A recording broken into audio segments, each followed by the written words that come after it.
Imagine landing your dream job overseas, after bombing the interview by saying you'd live in a cave in Hokkaido and picking your placement city because of the beef. Ladies and gentlemen, meet Chris Broad.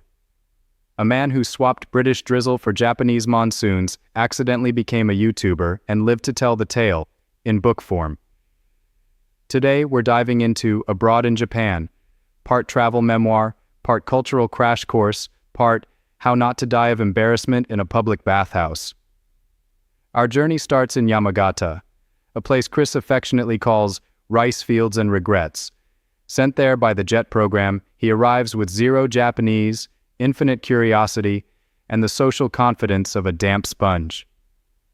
He meets James, a fellow teacher and K-car pilot. K-cars, for the uninitiated, are what happens when a toaster falls in love with a golf cart. They're tiny, cute, and deeply unsettling when you're wondering if a crash would make you 2D. Then there's the onsen.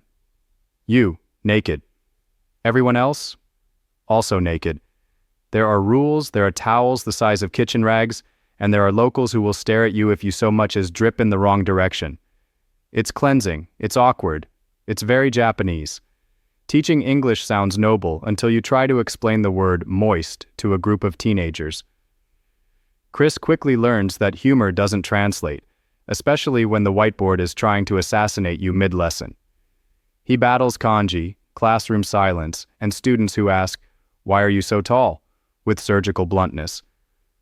Oh, and he fails the Japanese language exam. Because of course he does. Yet somewhere between awkward silences and dodgy kanji, he begins to connect. Kind of like when your phone won't load, but eventually gives you one bar of hope.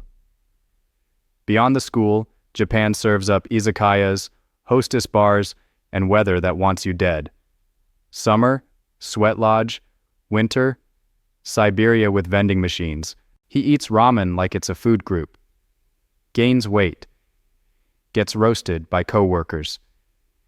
Then Japan itself steps in with the Metabo law. Imagine your employer calling a meeting to discuss your waistline. Welcome to Body Shaming Government Edition. Meanwhile, nights out include whiskey, karaoke, and hostesses who light your cigarettes and stroke your ego for 8,000 yen per hour. It's corporate escapism, drenched in neon and regret. Quick break. If you're enjoying this cultural roller coaster and also once chose your travel destination based on food, hit subscribe. Think of it as the YouTube version of an izakaya welcome, irashaimase. Chris launches Abroad in Japan, a YouTube channel that blows up after he reviews McDonald's chocolate fries and teaches co-workers to say fuck off in English. From accidental fame to a cat documentary he never asked for, things escalate fast. Add a missile scare. Yes, that North Korean one. And suddenly he's not just a teacher, he's a public figure with PTSD and an icon.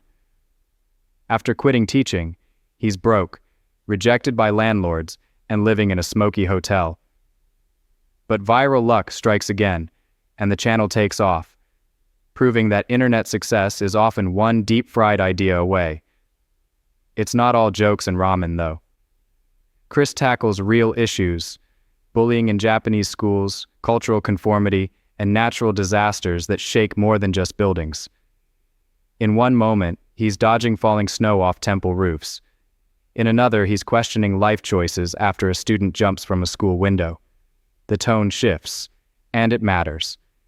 Because behind the sarcasm, there's reflection, grief, growth. And then, of course, he climbs Mount Fuji, underprepared, underdressed, and over it by the halfway mark. But he reaches the summit and sits in the sunrise, realizing something many of us forget. Sometimes, discomfort is the only path to awe. So, what is Abroad in Japan? It's a painfully honest, accidentally inspiring, and often hilarious look at what it really means to live abroad. You won't find tourist brochure fluff here, just naked onsen anxiety, cultural misfires, and the occasional missile alert. Chris Broad shows us that you don't need to fit in to belong. You just need to show up, mess up, laugh, and try again. If you liked this video, hit like, drop a comment, And of course, subscribe. We've got more book breakdowns, Japan tales, and cultural chaos coming your way. Until then, stay curious, stay awkward, and remember, a wise man climbs Fuji once. Only a fool climbs it twice. But a legend watches someone else climb it on YouTube.